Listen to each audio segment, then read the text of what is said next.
All right, welcome back. We are OOP3200 in the fall 2020 semester at Durham College, and it's Object-Oriented Programming 2, Week 9. We're talking about Java again this week, and it's logic, arrays, and strings. So what are we doing this week? We are, well, in-class exercise 8 is happening today, and it's due Friday. Our first Java lab is due on Sunday. We're going to talk about that, and we're going to be talking about a bunch of Java fundamentals, including keyboard input, which you need for your lab, decisions and loops, arrays and strings, and I'll try and include a bunch of this inside of our in-class exercise today. Please feel free to interact with me throughout the entire time so that way you get the most out of it. All right, so we're sitting here at week 9. You can see that there is a Java assignment right here. Now, there is no in-class exercise posted today, but I'm going to post one anyway. And I want to do that for a couple reasons. One is I want to give you an extra shot to do an extra in-class exercise in case you've forgotten. I'm going to take your best 10, I think, is what it's going to be, because I know there's supposed to be 10. So this will be the extra one this week, right? So in-class exercise, well, actually, maybe an extra, because it looks like it says 9 and then 9. So there'll be 2 extra in this craziness. So that's good, because what that's going to do for you is it's going to help us with balancing out your marks just a little bit if you need that help.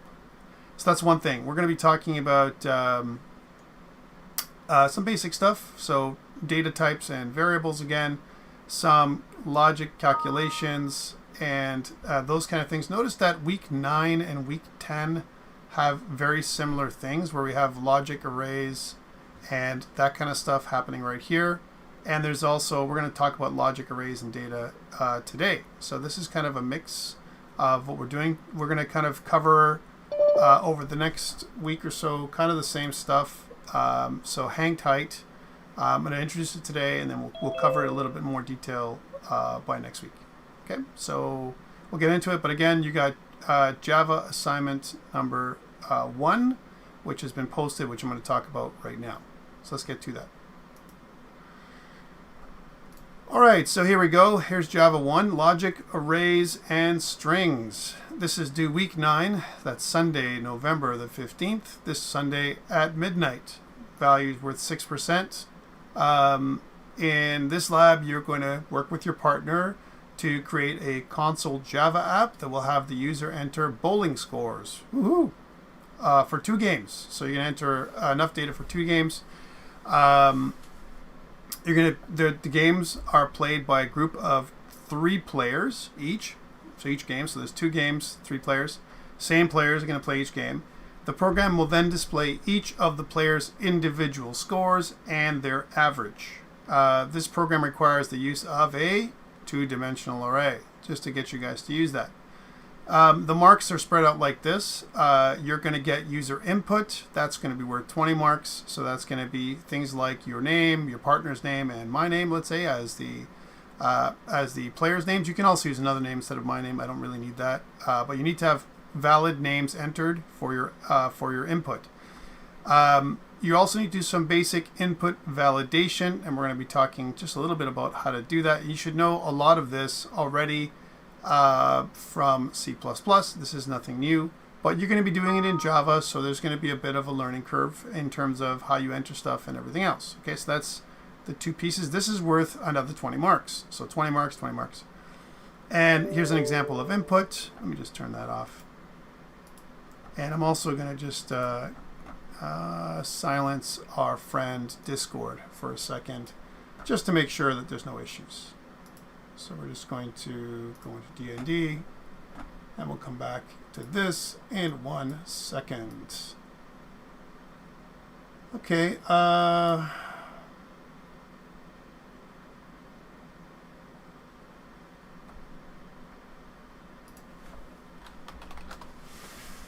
Let's continue.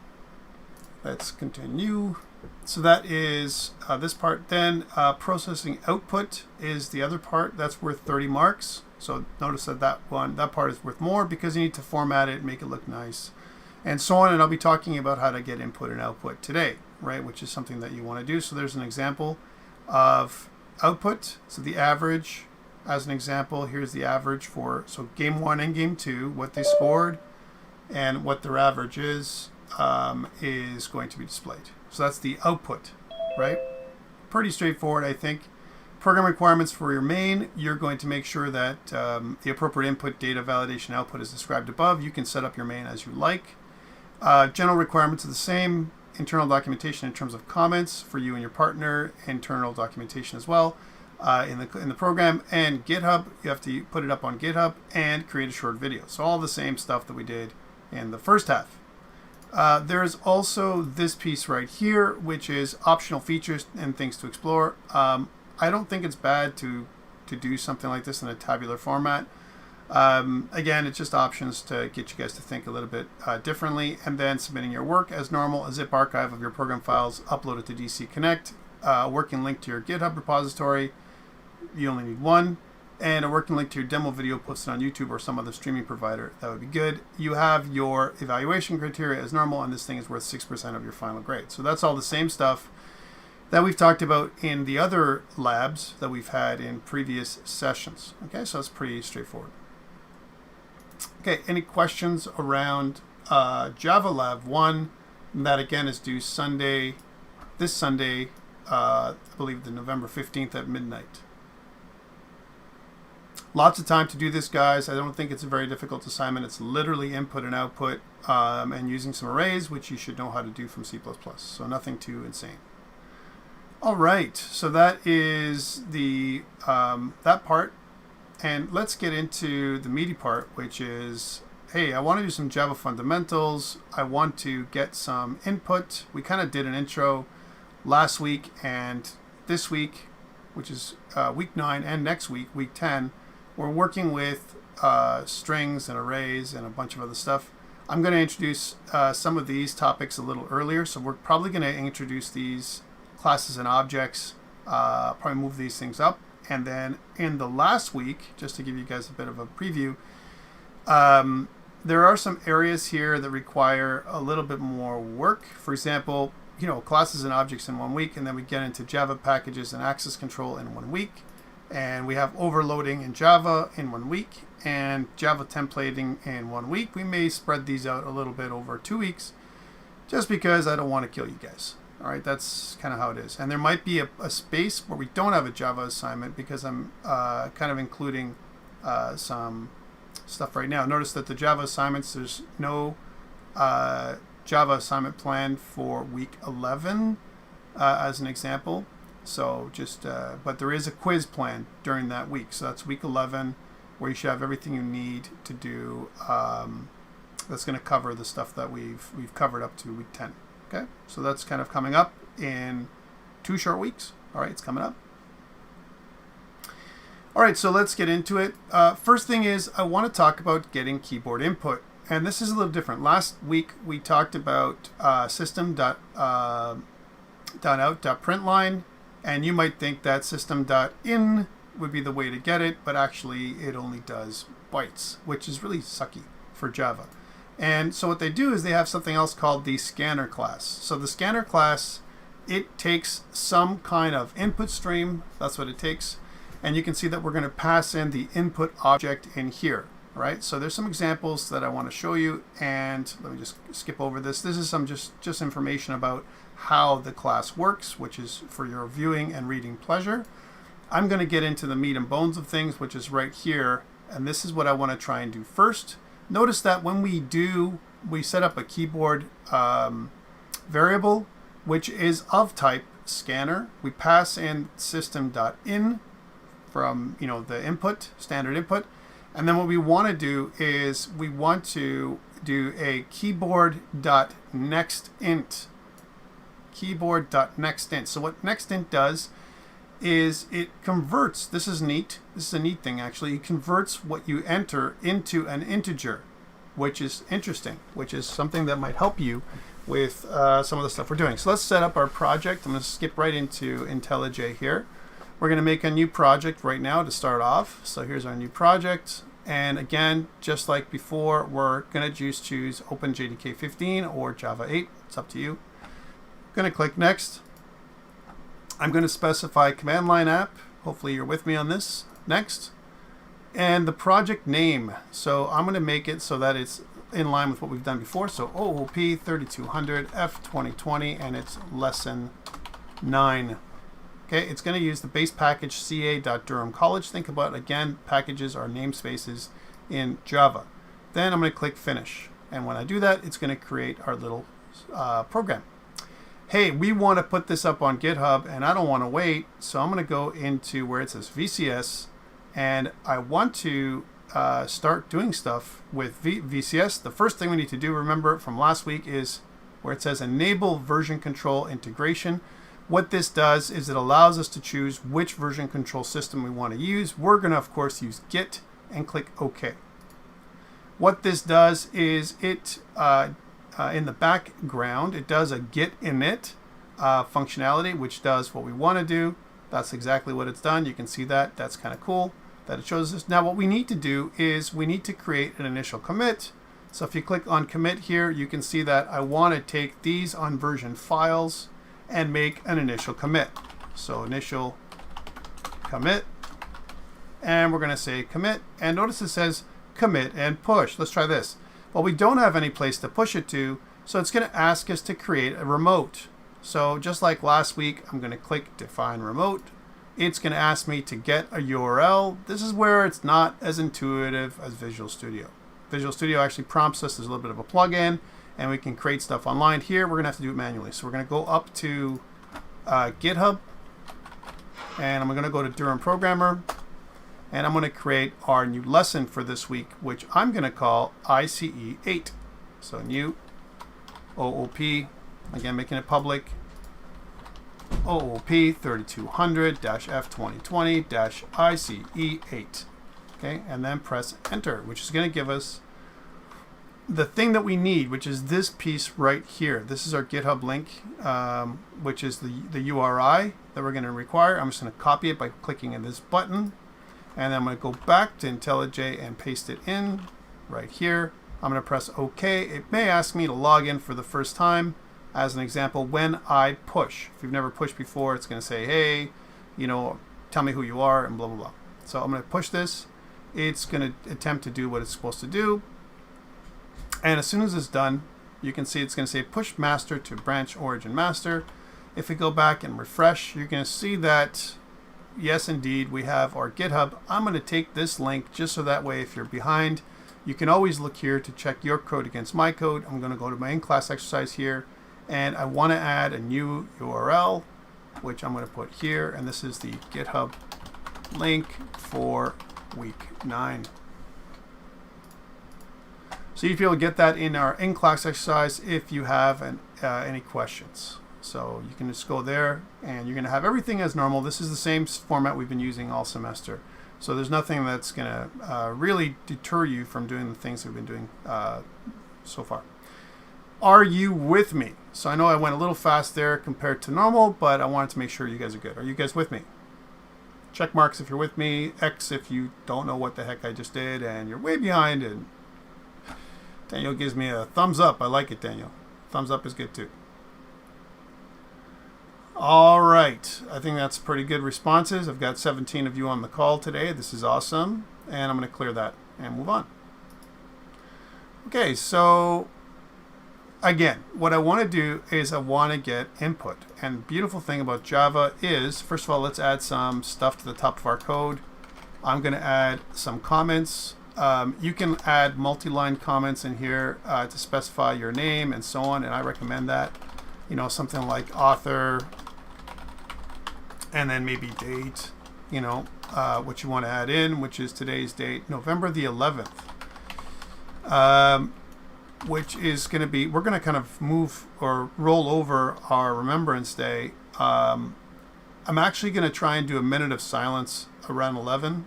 So it's going to be, you know, we're going to go from 11 to 11:01, where I'm going to pause and we're going to do a minute of silence to remember those veterans that died for us. Okay, so that's what we're going to do today. Just, you know, indicate that.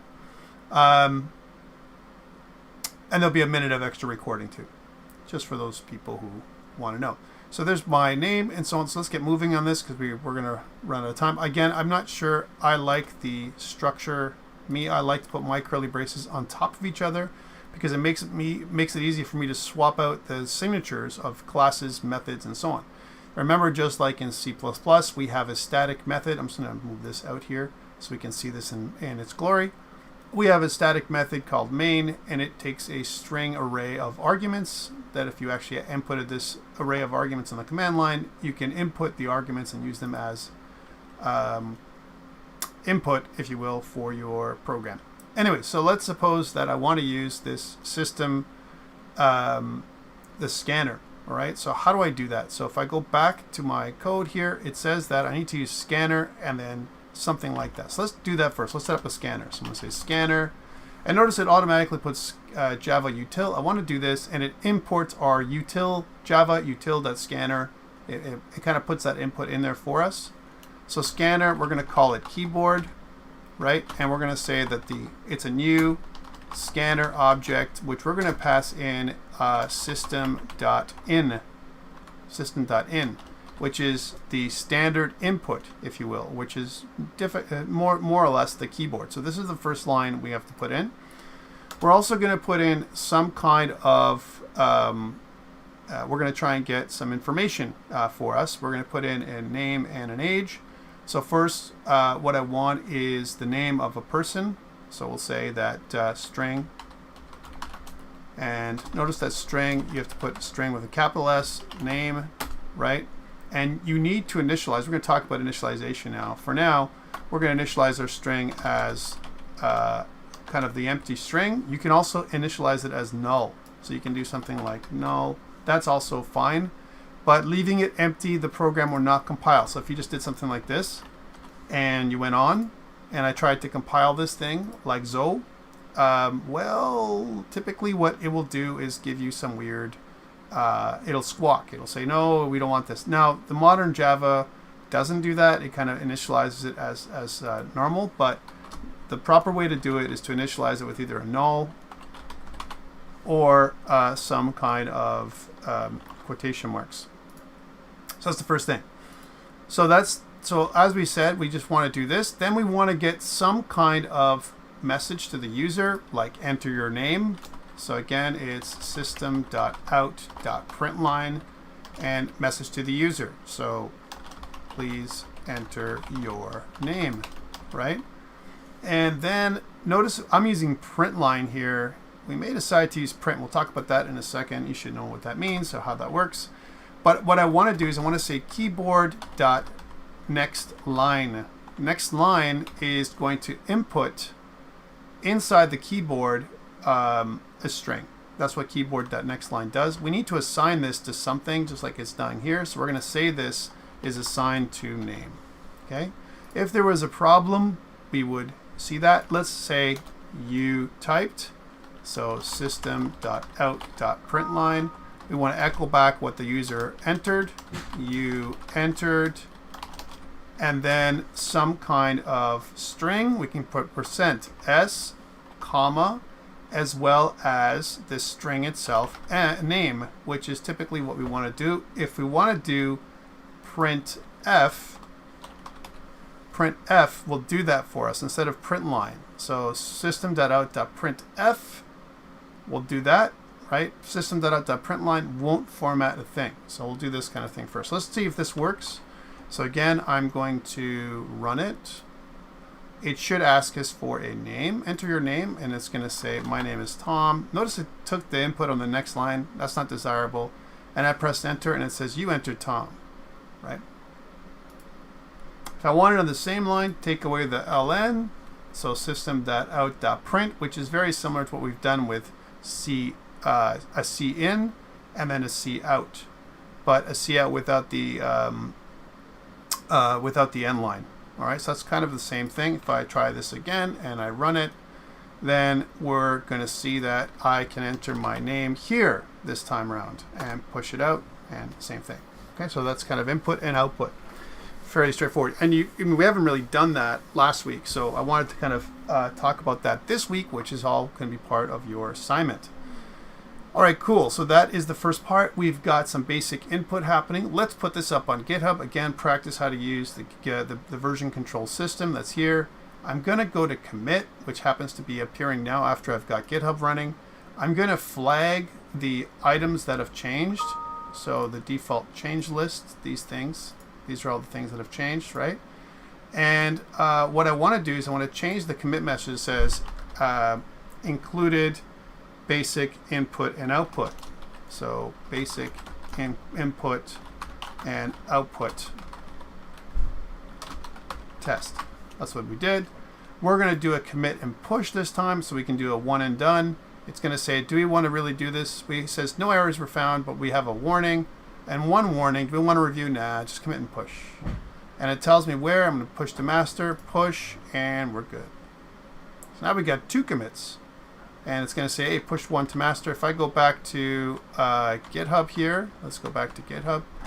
And to this, you can see now if I refresh, I'm going to have 2 commits, right? And you can look inside of the area here. So this is SRC, which is the source files, CA Durham College. That is the way it's broken out. And you can see I've got my main.java, and here we are. This is all review from last week. Okay, so you guys should have this. The only difference, something that we did differently this week, was this part, which is system.out.printf, which is a neat thing. Printf actually does exist in C++ as well, in a certain form. We'll talk about what that is. It's formatted output. That's what it really is. Okay, cool. So let's get back to this.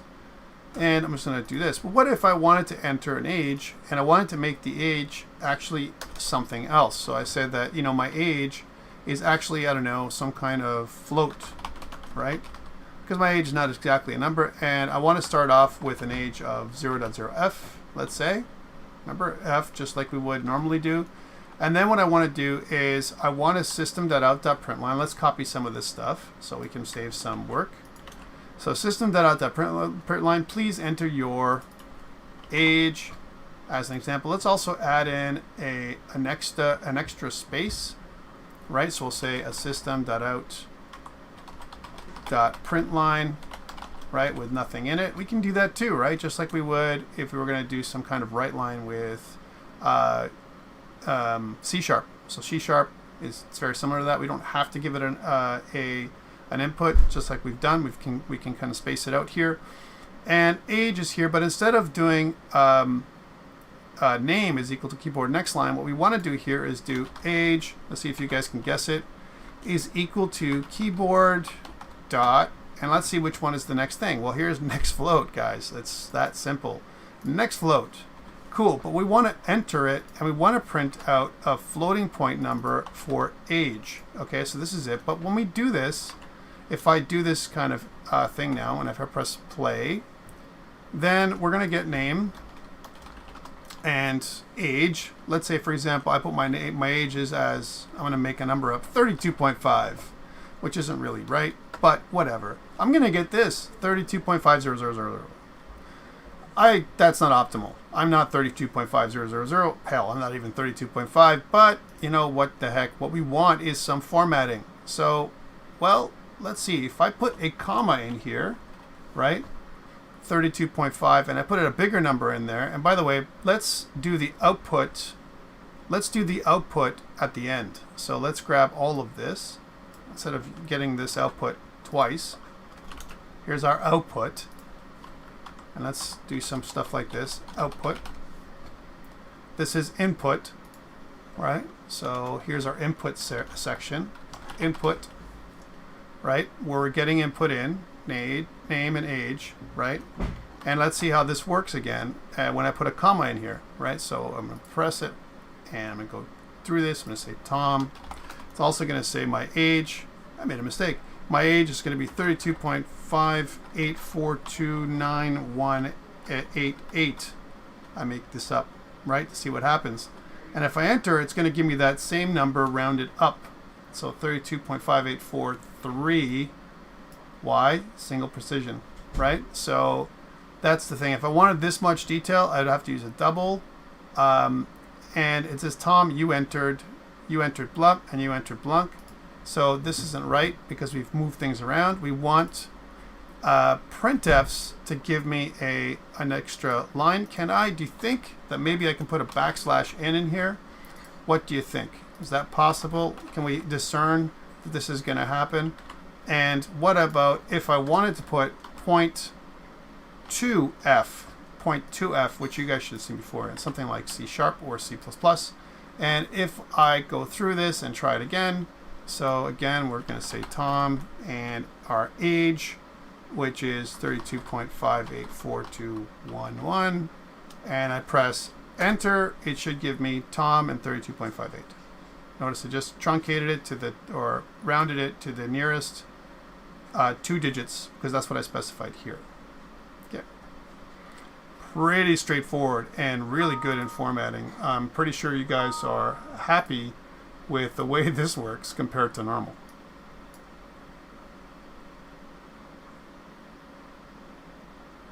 All right, so yeah, so this is pretty easy stuff, right? I mean, in terms of the way it works. A couple things I don't like.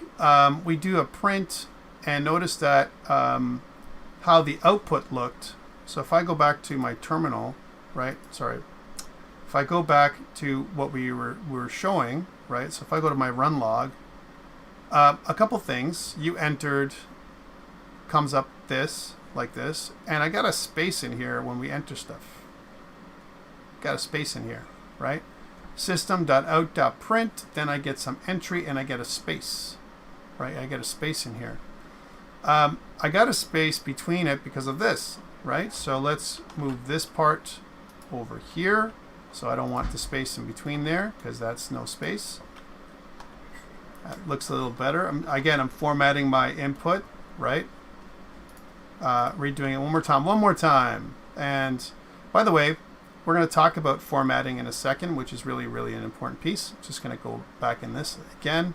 And again, we're going to talk about this. And I want my age, again, to be 32.5867, whatever. And then it's going to say 32.59. Notice it rounded it up. Okay, so that's pretty cool. Nice and easy. Questions around this so far? I mean, like, really straightforward, right? Like, totally nothing that's crazy. The only crazy part was the scanner thing. That was the only part that was weird, right? And actually, we don't even put it here. As long as I have my scanner variable defined ahead of time, and I recommend that, like, put it somewhere up here. So first we define our scanner, right?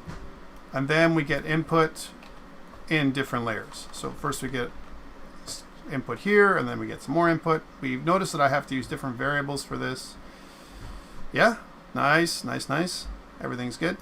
And let's put this up on GitHub as another change. Again, I'm doing this a bunch of times, not because I need to, but because I want to practice with you doing GitHub. So again, notice here, I want to get default change list. I'm clicking this little button here, and I'm going to say inside there, input and output test with 2 variables. All right, so commit, and it says commit, and now I'm going to do pushing separately just to mess things around. So where it goes VCS, right? I want to go to Git, and I want to go to push. You can also do push up here on the top right corner, just like we mentioned last week. So on the right hand, there's like some really great quick controls. Instead of us having to go through the menus all the time, or even click this part. If I was to click the check mark, then it's going to come up with this. It'll pop in and out, and I won't toggle off, which is kind of crappy. But this part is cool. What I can just push, it'll say I'm pushing to the master branch. This is what I'm pushing. I'm going to push, and we're good to go. So controls up here, pretty good. So yeah, so from that perspective, Java really makes me happy. I think there's a lot of mechanisms built into Java to help us out, okay, in terms of input and output and so on. But what about, just going to put it out there to you guys, what about if I have some weird input? So again, let's run it. And this time, we're going to say, so Tom, and my age is going to be A5, B7, C9. And then press enter. Oh man, what the heck? What do I do now? We got an error that we just throw in, an exception, which is an input mismatch exception, right? And it says create breakpoint, right? If I just click there, it actually does, it takes me to what this thing is, an input mismatch exception.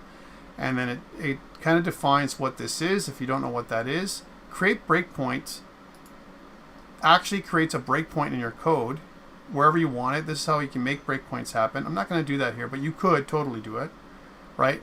Of type, this is the Java exception breakpoints that I want to do, and so on. So that's pretty cool. Breakpoints, by the way, if I want to add a breakpoint in the gutter, right, as an example, so let's say, for example, I want to track input. I can put a breakpoint in the gutter, in this gutter, and then my execution will stop and I can do some inspection. So let's try this out. So again, run it.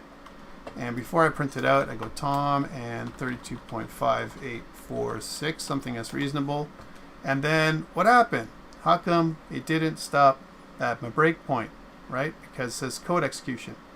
And it says suspend all, right? But my breakpoint, that didn't work. So what do I do? How do I make breakpoints work in IntelliJ IDEA? Well, there's this little debug thing happening, right? And so now we're running it a different way. So one is run main. The other one is debug main. Okay, that's a different way of running. Think about this as run without debugging in Visual Studio. And this one is run with debugging built in. So if I go Tom now and 32.58467 whatever, and I press enter, it's going to say, whoa, you made a breakpoint happen. We have to inspect this thing and see what's going on. Here's what it does for you. It gives you variables, gives you values, right? So the args that's coming inbound into the main class. That's what this is, right? And notice if I hover over, it also gives me values, just like it did inside of C++. I can hover over anything to kind of get values. The current value of the object, by hovering over here. So in code, so I can see that this is 32.8468. It's a great way of troubleshooting what you're actually getting compared to what you're asking for. And notice also it provides updates here and here. This is great, guys. Like really cool output and great support from a IDE, IntelliJ IDEA, and that's why I use it. Also listed down here, you can also go down here and look at all the different parts of the string, because a string is a more complex type, right? Notice that I don't have the same output for age, because age is a primitive type, which is just a float. It's not an object the same way. So I don't have other things that I can look into, okay? Kind of cool. And there are some controls to go through stuff. I could stop, right? And there's other things that we normally get into. For example, I have step over, step into, force step into, step out, right? And run to cursor. So this is pretty cool. There's also show execution point. I can look at the console. I can do a whole bunch of stuff. This is great for debugging purposes. But let's suppose I want to step over. I go to the next line and the next line. And then finally, by the way, and you can see how things change in real time. And then I can go to the next line where my program is going to stop execution. So kind of cool. And this is how we do debugging. I can always take away my breakpoint by clicking on or off a point. If I don't have anything, if I click main, then and debug, so I don't have any breakpoints, and if I enter some data in, it's going to act pretty much what it would normally act like if we didn't have our debugging running, right? So there's no disadvantage to running with debugging if you're debugging your code. Okay, if there's a breakpoint that comes up or an execution error, let's try this out now. So again, I'm clicking on the bug here. Shift F9 is also the shortcut key. I do that and I run and I have some error. So then I have some 32.AABB, kind of thing, and press enter. Well, that's not so bad, right? It takes me to my scanner Java. I can always look at my main Java and see what the issue is, but it also tells me that there's an exception that I haven't caught. It doesn't really do much of this. So for example, if I hover over, it says age is 0, my name is null, so it doesn't do much here. It doesn't catch anything, but it gives me just as much information as I did before. Notice what it did do is it says, here's the buffer being the array that I'm entering from the input source, and I've got Tom and then some extra data. And this extra data, remember this buffer is being parsed, right? What's happening here. And I'm getting part of this buffer going into name, Tom. And then part of this buffer, 32.AABB, is going into, or trying to be put into, trying to put out into the age variable, which it cannot do. Can't parse that. All right, so again, we're going to stop execution here, right? There's also another one. So there's run main with coverage, right? Run main with coverage. Another one called run main with Java flight recorder. So it keeps track of stuff. It's really kind of cool. We're not going to cover these right now, but you can experiment as much as you like. There's also over here if I want to run anything as an example. So there's a bunch of little controls here. The ones we're going to use in this course mostly are this one and this one. These two. Okay. We learn C++ first because Java is simpler and it'll mess you up. If you try to learn C++ ahead of time, after Java, then you'd be like, why are we learning this code? Why are we learning how to do C++? Because Java is like, this is like so much easier than C++, and it's just as easy in many ways as C#. So that's the advantage of learning how to do this this way. Let's do a couple things here. So what if I want to make sure that I'm getting the proper data in here? I don't care about this one. I mean, next line is just going to accept it and accept it as if it's a string. So that's what this is going to happen over here. So if I enter next line, that's one thing. But next float, that is going to try and convert whatever you enter into a float immediately. So this is where we want to put in some kind of exception. Now let's see if we can do a try catch. This is intuitive. All right. So we're going to just do try, and we're going to press tab, and can we do a try catch? So if I start typing try, right? And if I double click on it, it'll actually enter this try and then catch, right? Can I do this? Am I allowed to do something like this with my data, right? So is there something like an exception that's E that we've done before? I mean, like, that is how simple it is to do a try catch, right?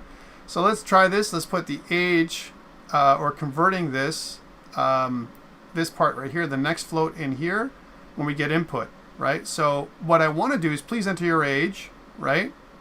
I don't want to redefine the float, but I want to get this part in there, okay? And I want to get this part in there.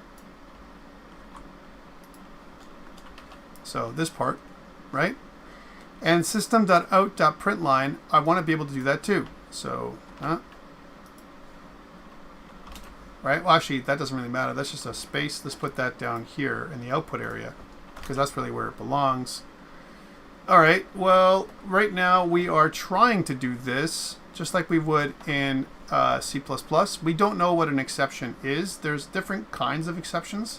But what about if I wanted to print out the message? So something like system.out.println, and I want to print out, actually we'll do printf, and we want to print out the message. Can we do something like error, and let's say %s, and then comma, e dot, and then is there some kind of message? And there is. You can use e dot get message, and what this will do is it'll output the message that we're getting to the to this error. And then, you know, if we're doing this part, catch, right? You know, we're going to try and do this. We're going to try, and then if we can't do it, we want to loop back and try inputting it again if we threw an error, right? So, we want to try and do this over and over again and get some input. But let's try this first round. Okay, so let's see if we can do this. So we're going to do run, and let's see what happens. We'll say Tom, and then AABB, and then enter. And it's going to say error, null, Tom. It didn't really stop it, did it? Right? But it did print out null for this, right? e.getMessage for the exception that we're trying to do, a general exception. It says error, and it didn't really get this done. It didn't really do it. So what other kind of exceptions are there? So if I start typing exception, and remember what the exception we got was before. We don't want to, this can be bad, right? So we want different kinds of exceptions. These are, just by typing exception, illegal argument exception, wasn't that one? Illegal thread exception, right? Null pointer exception, number format exception, right? It's a conversion exception of some kind, right? Because when we did this before, right, we got an error. That was something different, right? Some kind of exception error. So let's try and do it again without this. So let's just put this, get that exception, and then catch it, right? Let's do this, and let's do this here, and we're just going to comment this part out. Okay, how do I comment it out?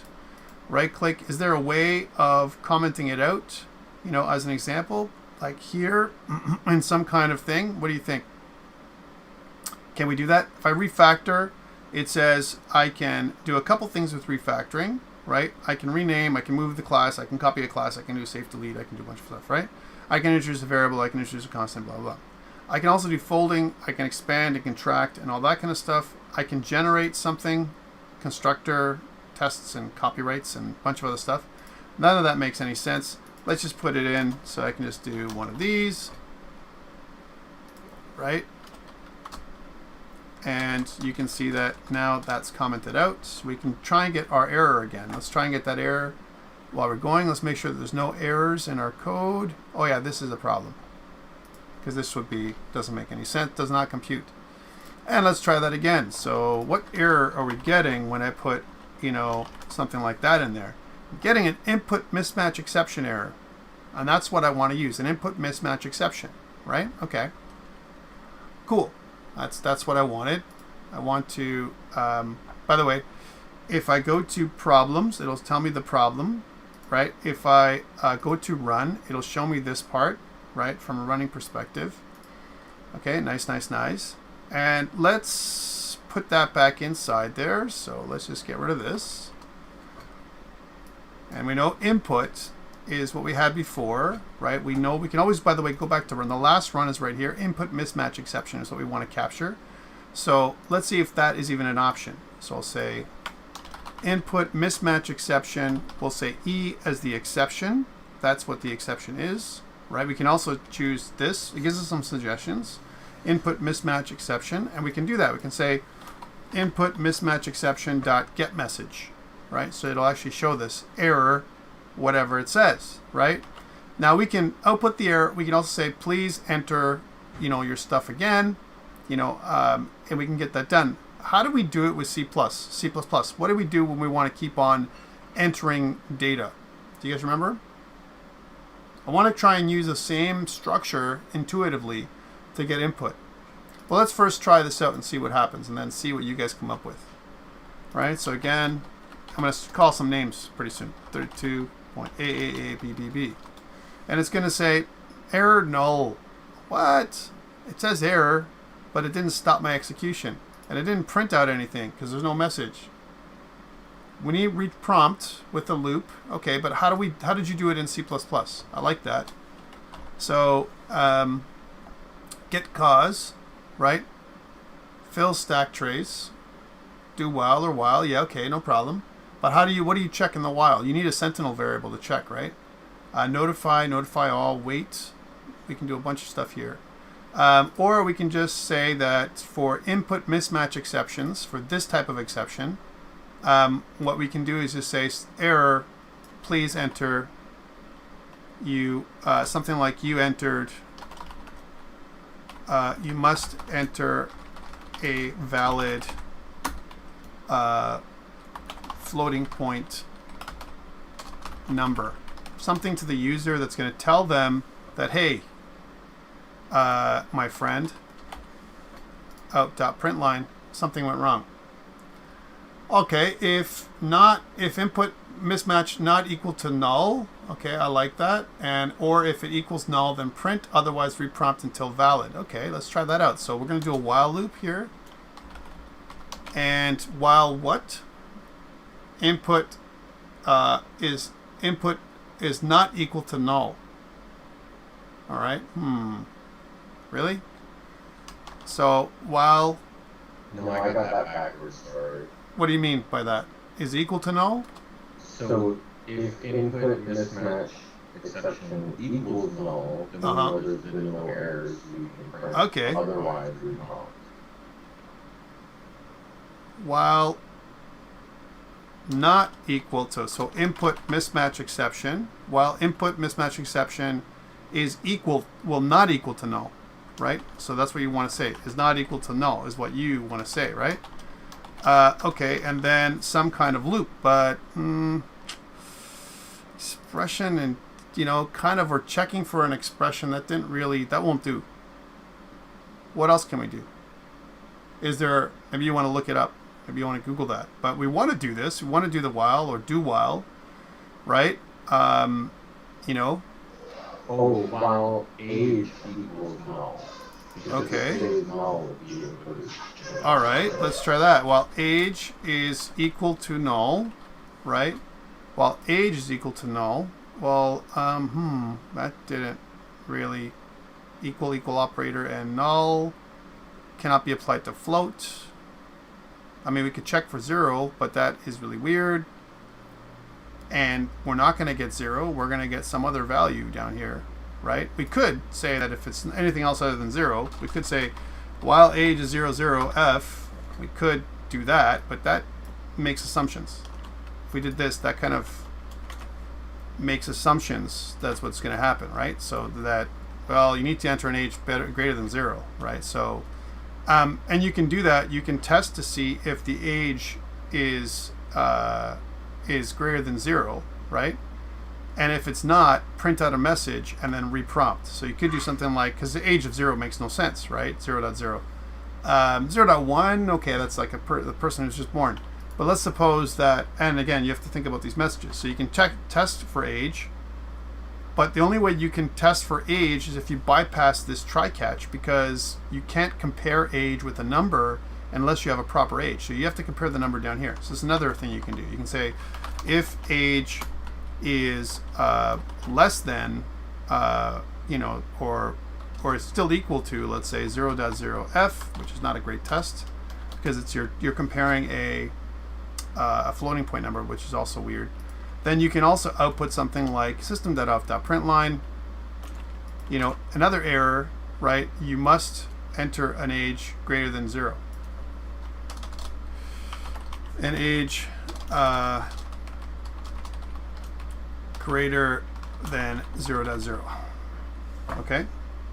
So let's say if the person didn't enter anything and they just pressed nothing, whatever, like if they just entered 0.0 somehow, then that would be something that would get them to do this loop. Let's see how this works, and let's see if we're wrong, and if there's another better way. All right, so again, we'll say Tom, and then we're going to say, let's try the error again. So la la la, and then it's going to say, ooh, oh, this is bad, right? It's going to keep on doing, right? And it came up and it tried to loop, and I got an infinite loop happening. What happened there?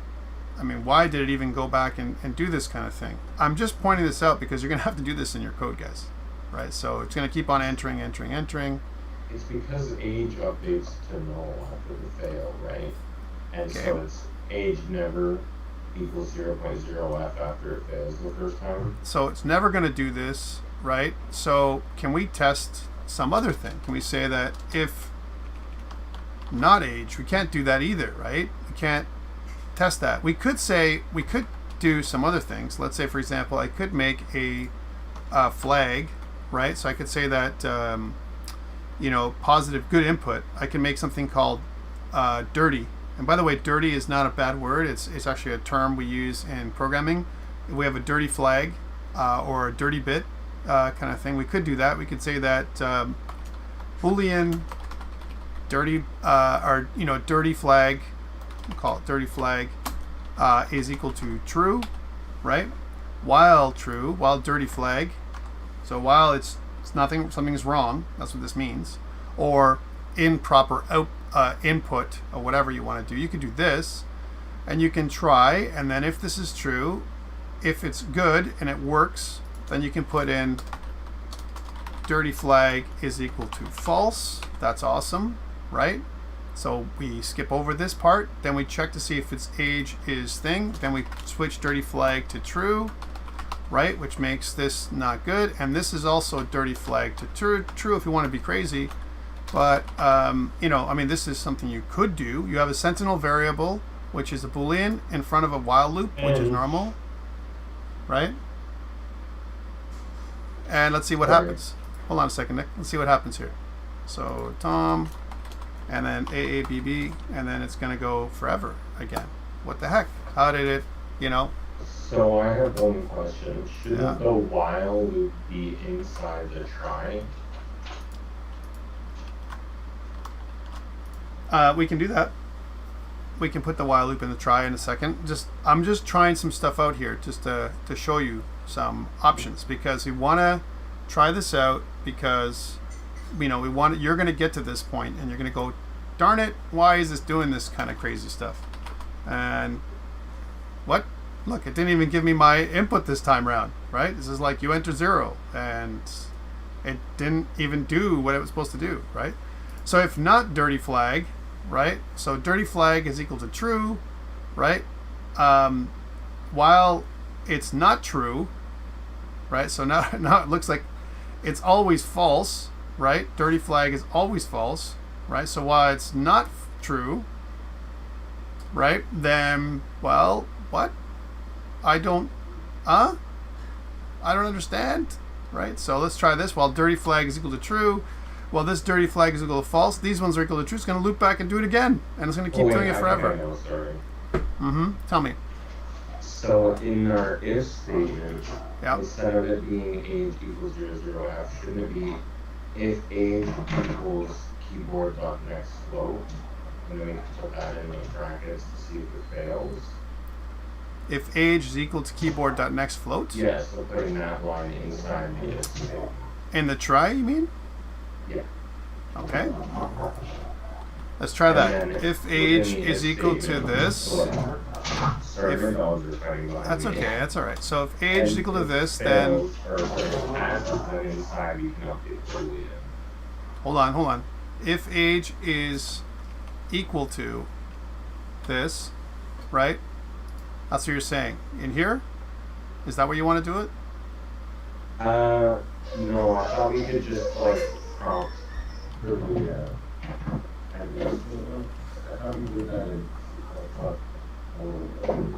Okay, but maybe you can type it in your chat, because you're a little bit noisy on that side. No problem. So the couple of things we could check.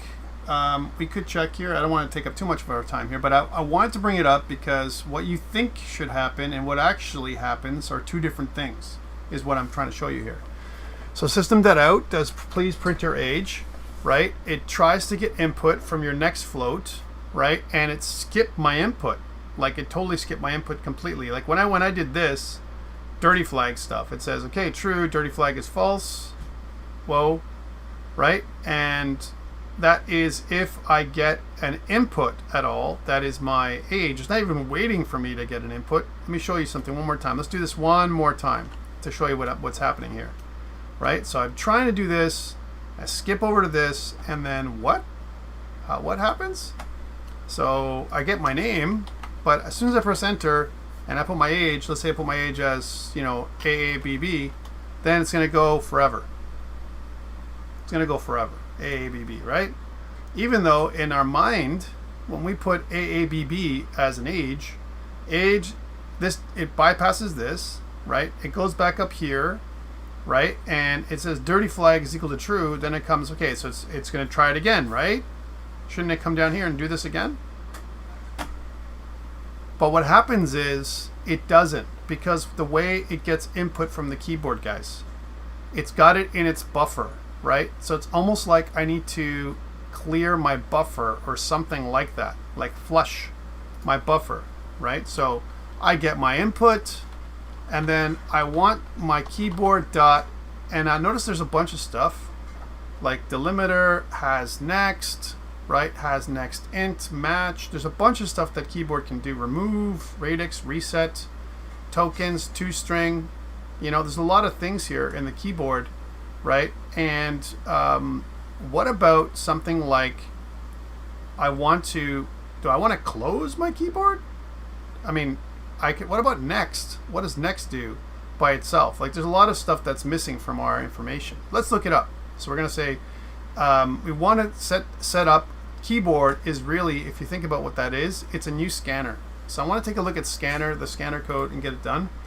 And I know I'm taking time here, but this is what you need, right?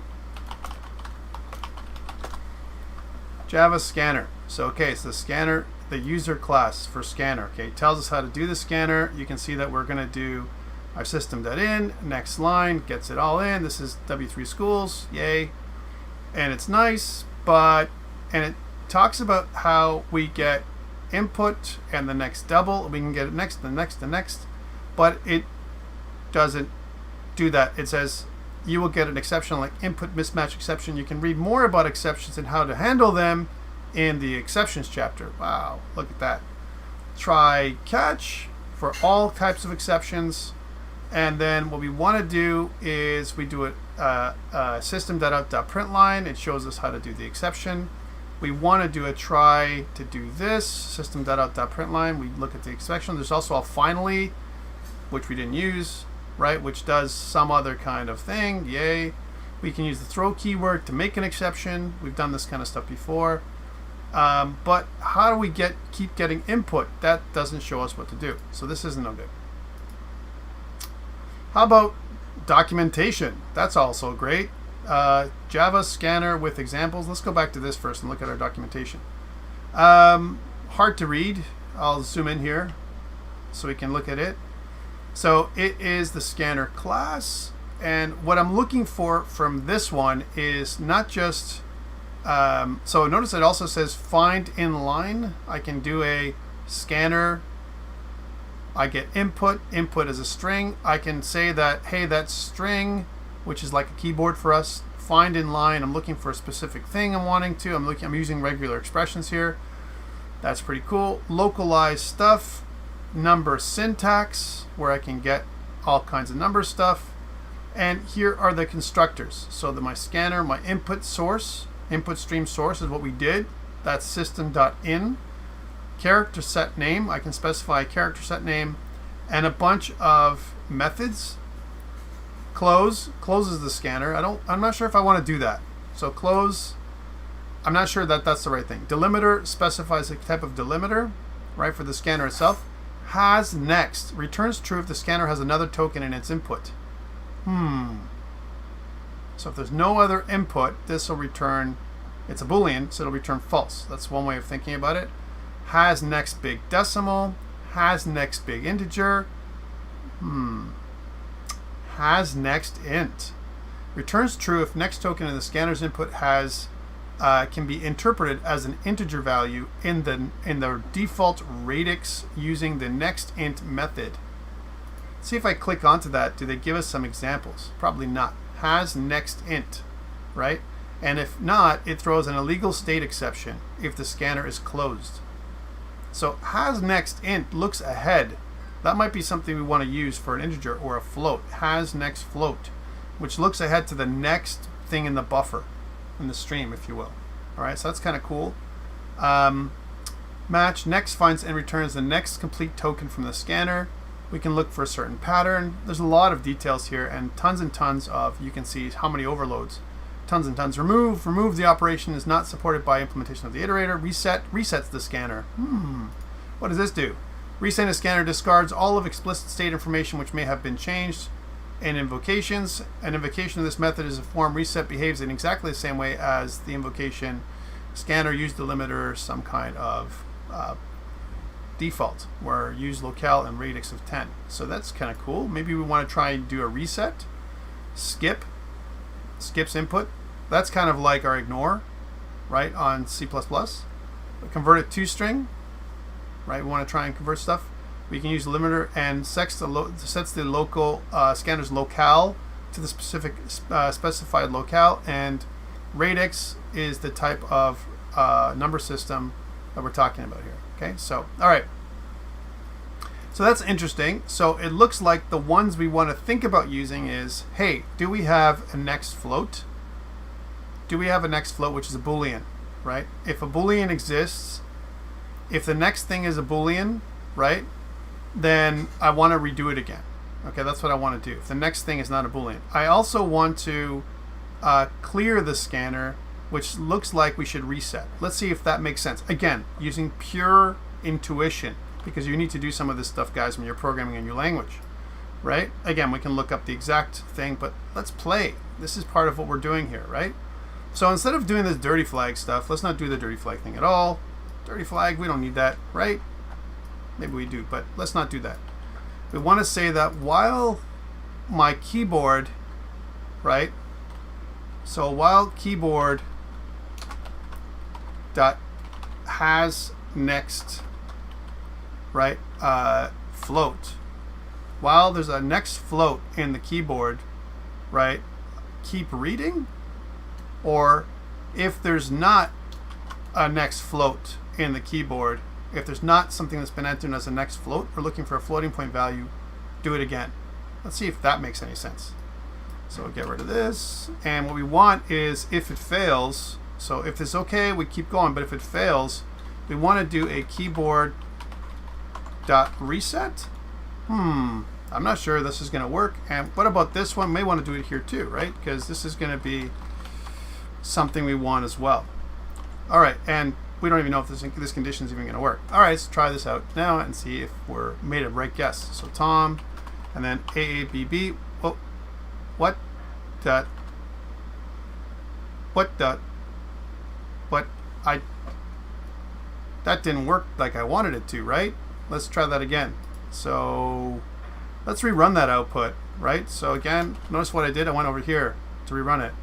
Tom, and let's try what happened to my input.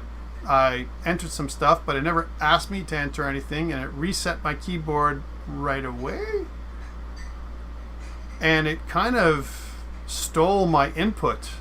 Has next, right, kind of thing. Let's try that again. So Tom, and then when I press enter, I get space.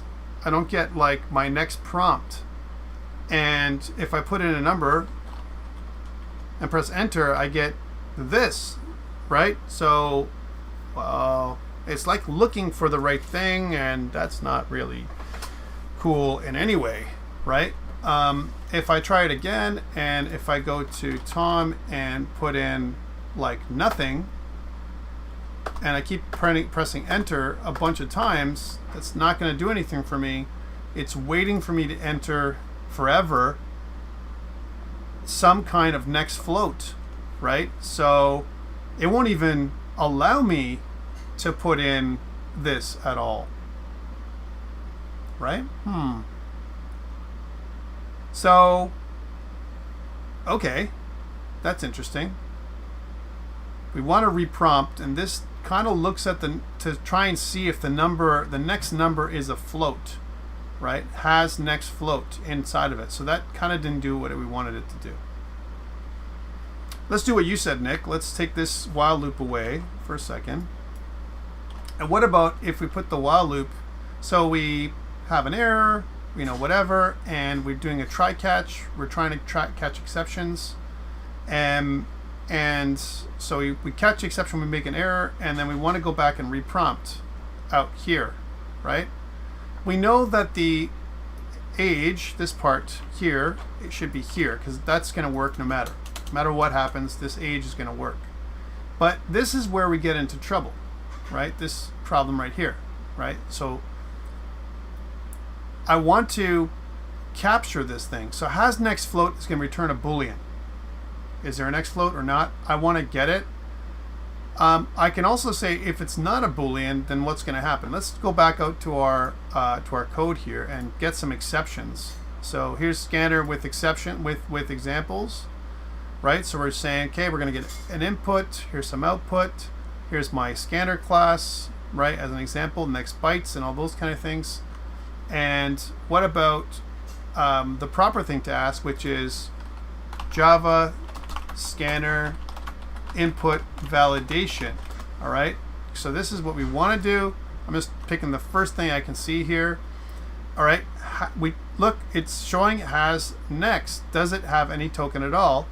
Has next line. Does it have another line of input? For Java primitives, we've been doing this properly, and here's an example of validating positive ints. So here they're using a do while. Okay, while the number is less than 0, then that's cool. But what about if I put in some kind of exception, right? So this is while the scanner has a next exit. While it's not, I can put something in there until I enter an exit. It'll keep entering stuff in, ask me to do all this stuff over and over again. So that's not going to be proper. Let's just scroll down and see if there's anything in here to give us exception handling. So that's another thing we have to look at. So we'll say scanner.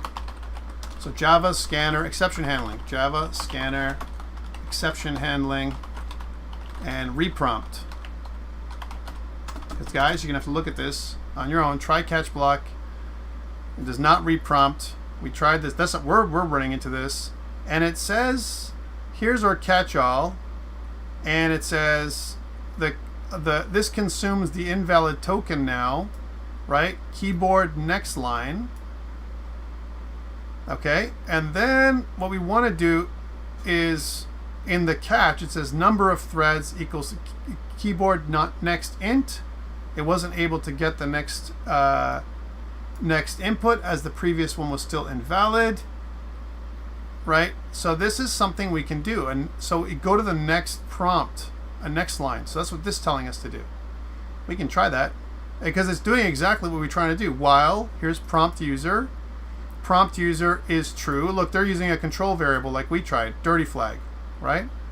While prompt user, it's false, otherwise it's true, and it keeps on prompting forever, right? And it says number of threads is next int, and what they're recommending is let's get another input right here in our exception class. All right, let's try that out. So what we did was actually not wrong, right? We wanted to kind of put together some kind of sentinel variable that we call dirty flag or valid input.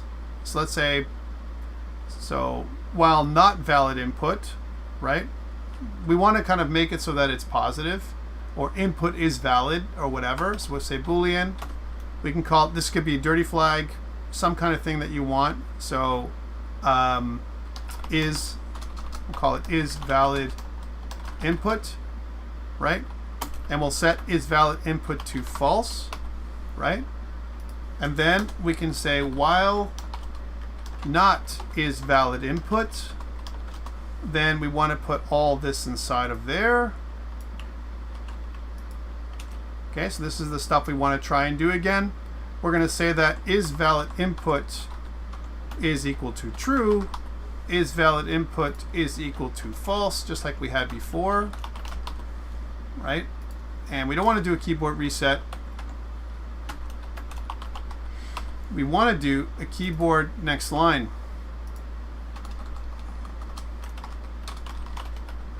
Okay, next line. And we also want to say something like, just like what it said here, which was, okay, cool, right? We want that we're going to get some kind of input again, get another input here. Now let's see if we need to do that. If we said next line and we go back out and try and do it again, okay? Is this going to give us an infinite loop? My guess is it will, but let's see what happens. So again, we'll run it, get Tom, and then we'll put AABB, and then it's going to say you must enter a valid floating point number. You must enter an age greater than 0. That's weird, because what is our age? We got to do some thinking there. So if I say my age is 32.5, good, right? What happened there? So we did the next line, but what happened is a couple things triggered. So we did keyboard reset. We left that in there. Let's try that again. Let's say that we did this. Remember, we have two conditions here that we're trying to catch, right? So let's try this out and see one more time and see how we're getting closer. So Tom, AABB, and then it says we're entering a data and we're looking for the next line, and I put in a number and it says enter something. So that other way worked actually better, right? So let's do that again. So let's go keyboard.reset here, right? And then it's going to say that, well, if this resets. The only way this is going to work, we probably don't want to check it here. We don't have a proper value here. We actually want to check it in here, right? Because this is what we want to check in here. So keyboard next line is what we want to do in here. If the keyboard is no good, right, we want to go to the next line and try it again, right?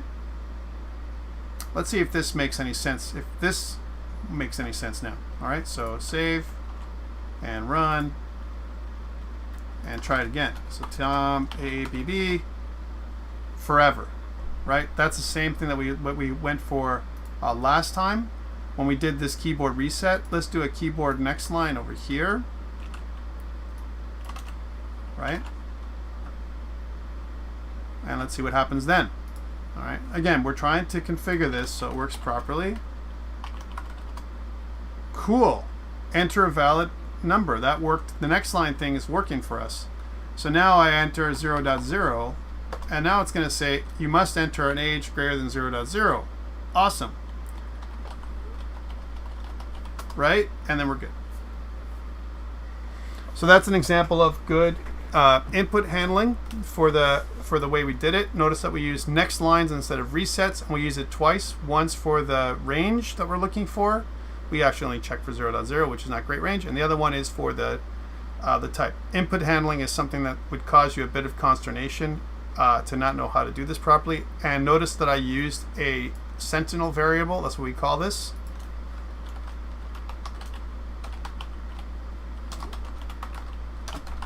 Okay, it's a sentinel variable. Sentinel variable is used so that we can check to see if the while loop is good. You can also do a do while, right? Do, try it once. If it doesn't work, try it again and again. Both systems work okay. Just one does it at least once. That's a do while. While never does it, as an example, if it's false. Okay, so that's the only difference. Here, a do while would be working okay as well. Let's try that out instead. So instead of a while here, let's move the while down. So a do while is like a while, just like we've seen before in other languages, right? Except here we put the do here. Or actually, let's just put it on another line, right? So what do does, and I'm just going to put it so it's separate. Again, this is just my syntax. You may not agree. I like it for a couple reasons, right? Because notice that they're on top of each other now. One, it's readable for me. Even the try catch should be on separate lines. So there's the try, separate lines, and you can see the lines in here, so you can identify all the curlies, right? And here I want to put a semicolon because it's at the end. So the first thing is I'm always going to do this once. Okay, so why is this good? Is it good?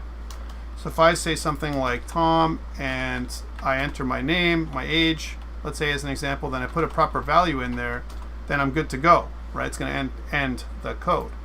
But what about if I say something like Tom and then AABB again, right? It's going to say, hey, I can still works the same way. So but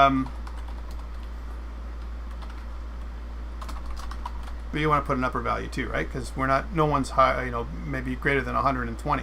So that'll be the other thing. So let's do that before we put it up on GitHub. So if we're going to do a proper range, it's just like if age is, kind of, it has to be greater than 0.0 and less than 120.0. If it's not in that range, then we want to get them to reprompt, right? So if age, right, and that's the only way it's going to work, right? So we want to say that what if for the positive value, we want to say if age is greater than 0.0, right? If this is positive, and we'll break it off like this, and age is less than 120, let's say. Let's suppose that, our age doesn't make sense to be higher than 120 because no one right now lives around there, let's just say. So those values are okay. Then if this is not true, right? So how would you do this? Well, you'd want to do a couple things. You want to say that these two things must be true. If age is greater than thing and this is true, that's the only way you're going to move forward. Else, right? Else you're going to have a problem. So how would you code this differently? We're doing conditionals today anyway.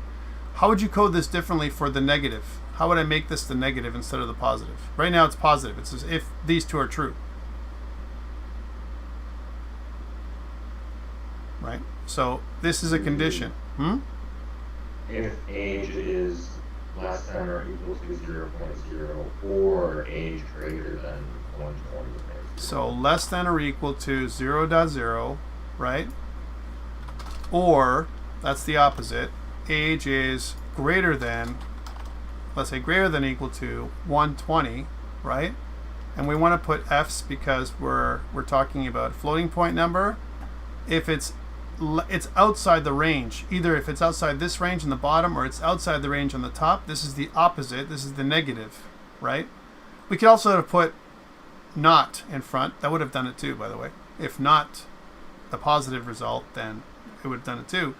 But this makes sense, right? So now let's try a different number, right? So we're going to say, let's say that Tom is -1.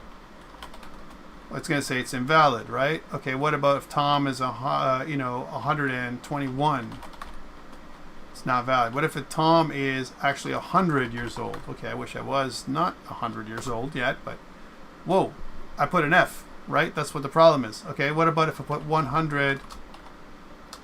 I went really weird. I say -1. Okay, no, greater than 0, right? And that error is wrong too. If it's greater than 0 or less than, it should be less than 120. It should direct the user to do this properly. So if I say 121, then it's going to say that's, but it is a greater, right? And if I put 100 in there, it's going to work. But so we have to redirect this too. So your age must be greater than 0 and less than 120 years old, right?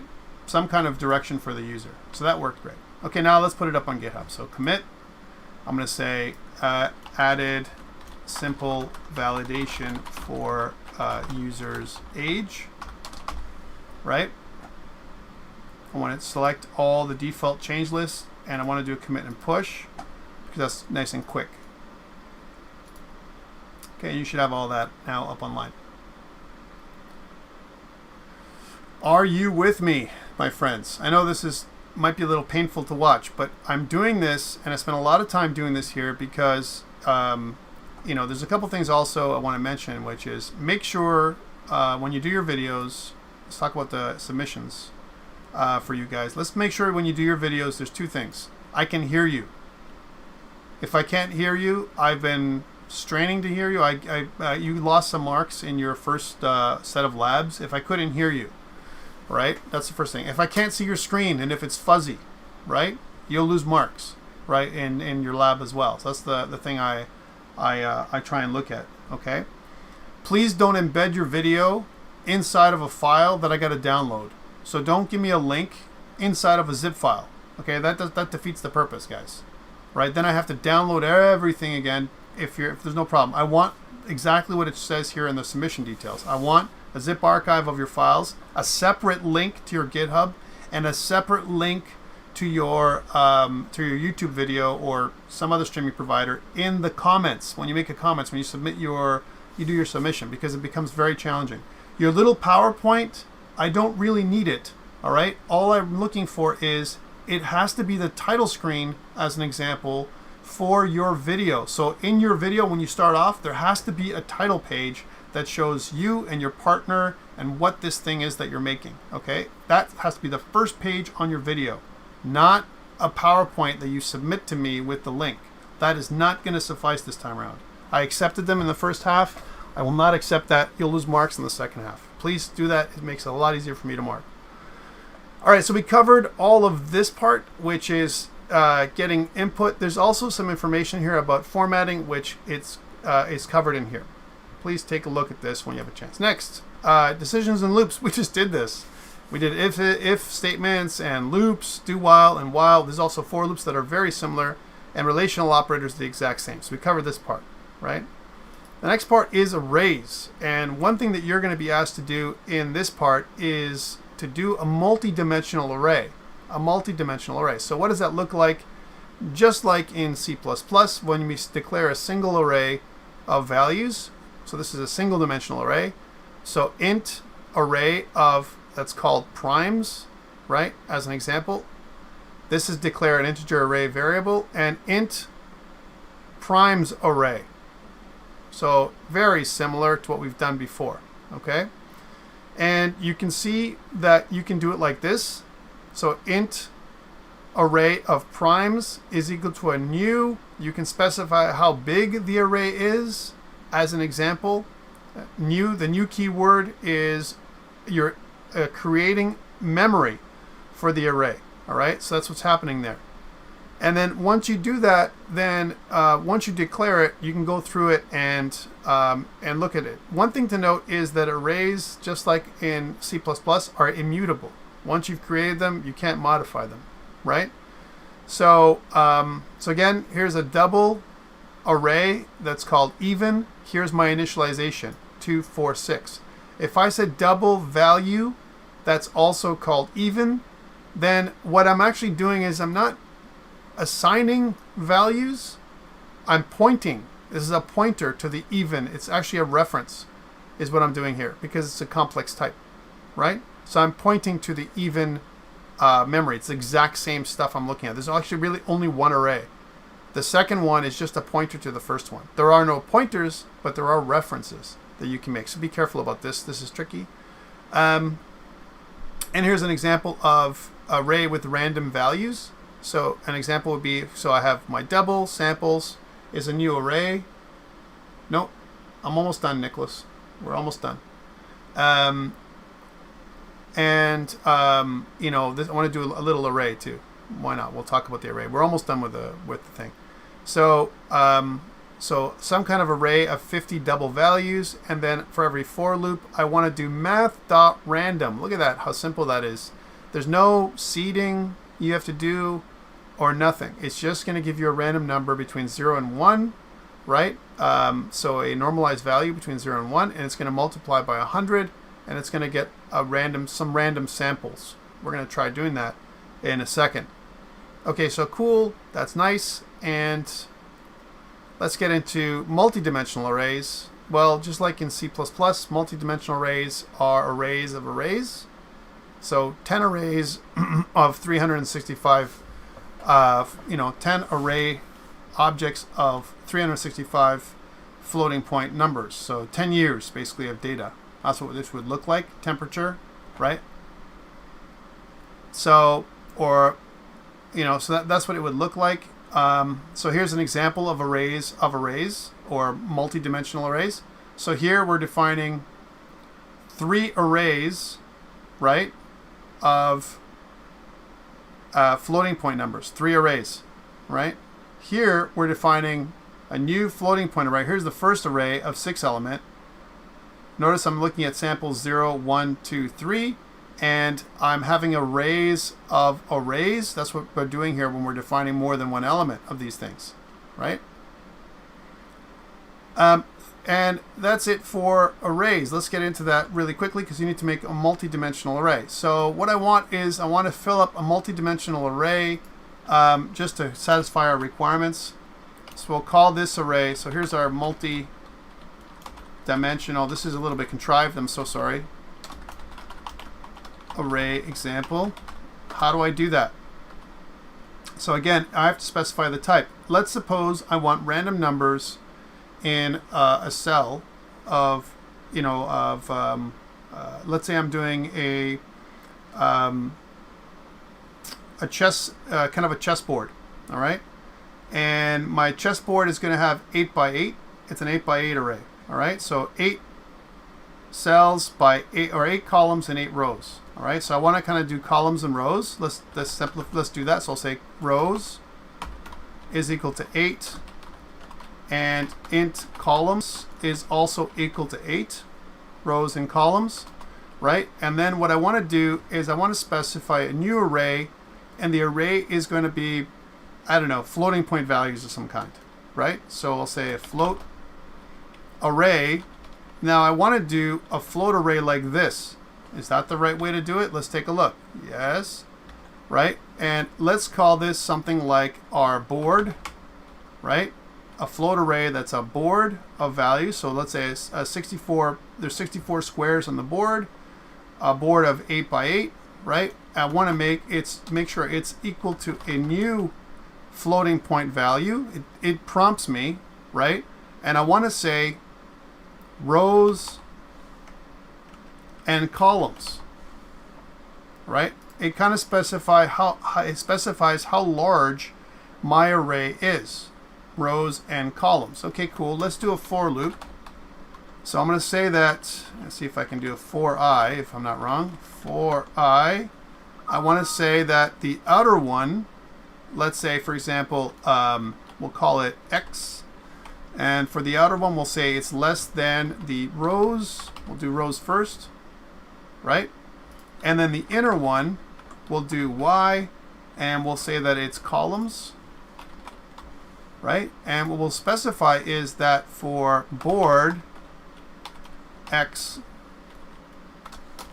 Y, right, we'll make it equal to a number between 0 and 100, or 1 and 100. Let's say 1 and 100. So we'll say math.random, right, multiplied by something like 100.0f plus 1.0f. All right, so I want to do that. So what is the problem? Why am I getting an issue here? So it says returns a double value with a positive sign greater than or equal to 0.0 and less than 1. Okay, so I want to cast this number as a float. Is that the problem? What should I do? I want a random number between 0, this number here. It says it's a public static double, which is what my random is. What else do I have here? Random, right? I can cast. It says cast. Random. What other things does it have? Does it take a parameter? No. No parameters. So math.random, if I just did a math.random in there, so math.random, that's not good enough. It gives me I need to convert this to a float. How do I do it? How do I convert? Do I have to do float? Is there something like that where I have to convert this into a floating point value? Is that going to be the way I do it? How come it's not working? It says the float class wraps the value of primitive types of float in an object of type float, blah, blah, blah. Can we not cast? I'm trying. So float, right, of type math.random, right? That looks like it's okay, right? Float. So this is the way you do it, just like in C++ or old C style casting, all right? Plus or multiplied by, maybe I want to do the whole multiplication first and then cast. So something like this. So I want to multiply by 100, right? And then what I want to do is I want to add 1 at the end. So plus 1f, which makes sense. So 1 to 100, right? Because this will give me up to, but not including 1, plus 1. So it won't get to 1, right? So 1 to 100. So let's start off at 1 to 100. Okay, let's go with that. So that's going to generate that. And then I want to print it out, right? Let's say I want to print out the value somewhere in the middle, right? Let's do that right now. So I want to say I want to print out the value, a random value between numbers and columns. Would be nice if we had a function to do that for us. But let's suppose that we had a board. I want to say that I want a system.out.println. Let's say we'll print f. Actually, we'll do a print f, and we'll say the random number is %f, and then something like, I'm just going to choose a board area right now. By default, I'm going to choose something like 0, 0. Okay, but we're going to get something more random in there. All right, and let's see what that does. And we'll do a little bit of a system.out.println. that says something like multi-dimensional array.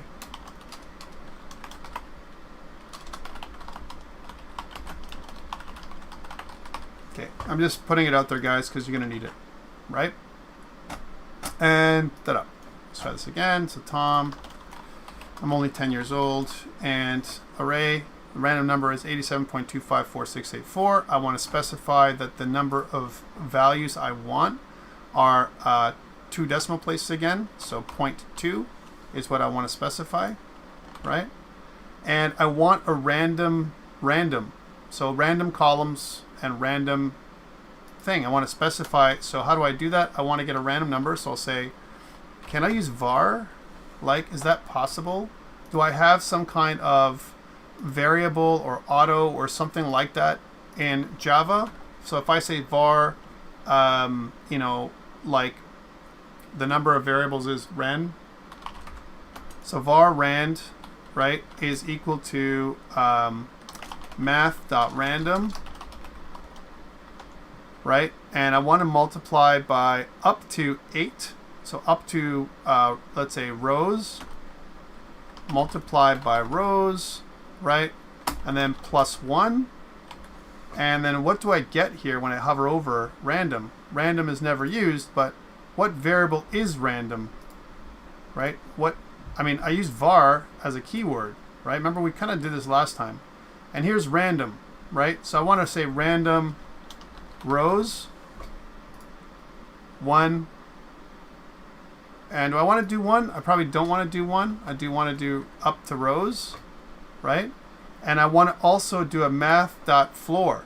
So a math.floor, math.floor. So I want to kind of specify that I want it to round down. That rounds it down. That's what math.floor does, right? And this returns, look at it, says it casts it as a double. It casts it as a double, right? What I want is to make it so that it is like round down. I want to make it so it's not a double, it's an int, right? How do I do that? What do I cast really quickly so we can finish this off? I mean, I could cast it. That's how I can do too. Whatever rows is, just say it's an int, right? So I can do something like, instead of math.floor, I can just say int, right? And then now notice it tells me that rand rows is an integer value.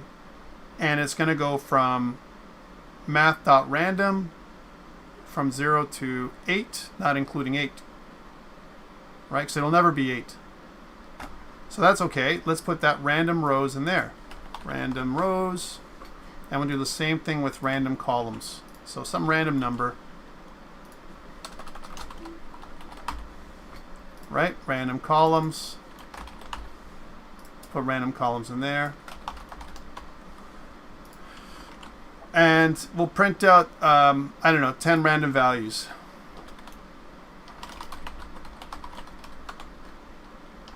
So showing 10 random values, right? And we also want to show the row in the column. So system.out.print, we'll say, for row, right? And we'll say printf actually. No, we'll do print. We'll do print, but we'll do the concatenation type. So row plus random rows, rand rows, and then plus column plus rand column, right? Plus one of those, right? Which should give us a big line that says for row and column, then give us our the random number is, and whatever the random number is for random rows and columns. Let's see that. And I want to do this 10 times. So I want to say that I want to do a for loop, a for I from 1, let's say, to 10. From 0 to 10, where I just iterate a bunch of times. There we go. And printf, blah, blah, blah. I think that'll work properly. Let's see what happens.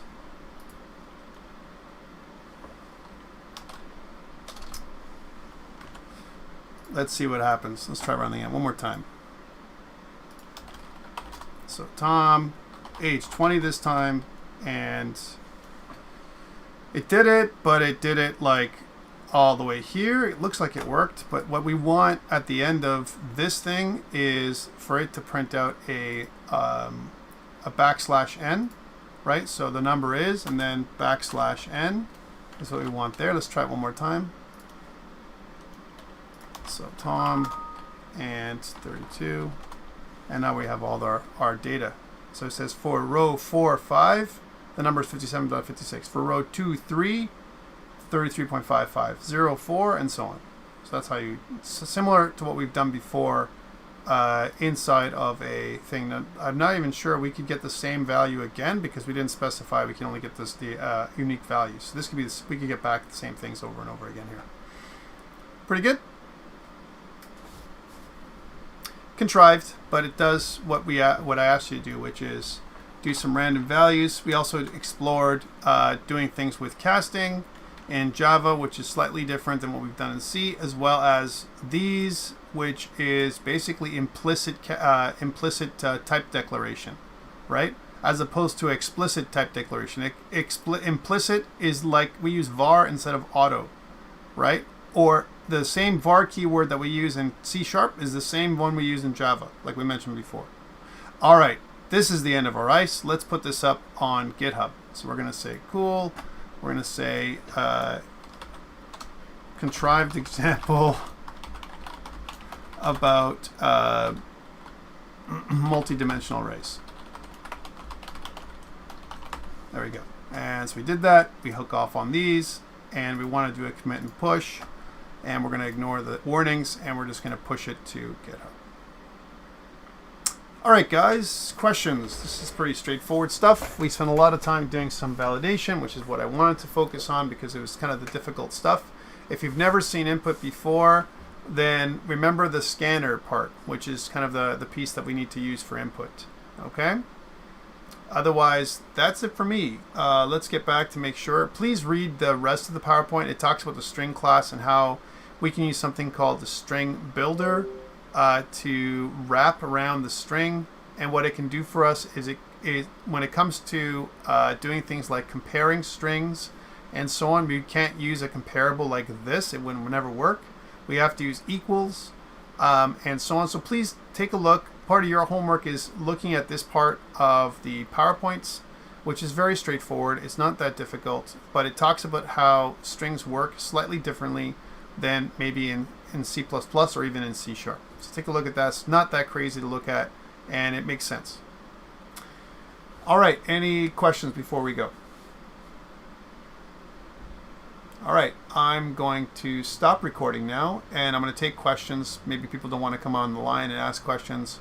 But a couple things before we go. As a reminder that this Friday you have your in-class exercise, the extra one that's due this Friday, right? That's an individual thing, the thing we just did today. Oh yeah, we did forget the minute of silence. Damn. I was hoping to do that, but I guess it just ran away from me, right? We should practice the minute of silence afterwards, guys, even if we didn't do it. I think it's worthwhile. I'm not going to do it here, but I'll let you guys do it. The link or also the zip file. It asks you for both. I'm okay with the link again. The link is just fine. So yes, if we look at the things that's due by this Friday, we've got exercise 8, and the Java lab with your partner is due Sunday. If you don't have a partner or if you haven't signed up for a group, you will not be able to do the Java lab as before. Okay? That's it for me. I'm going to stop recording now, and then hopefully you guys can ask any questions you might have.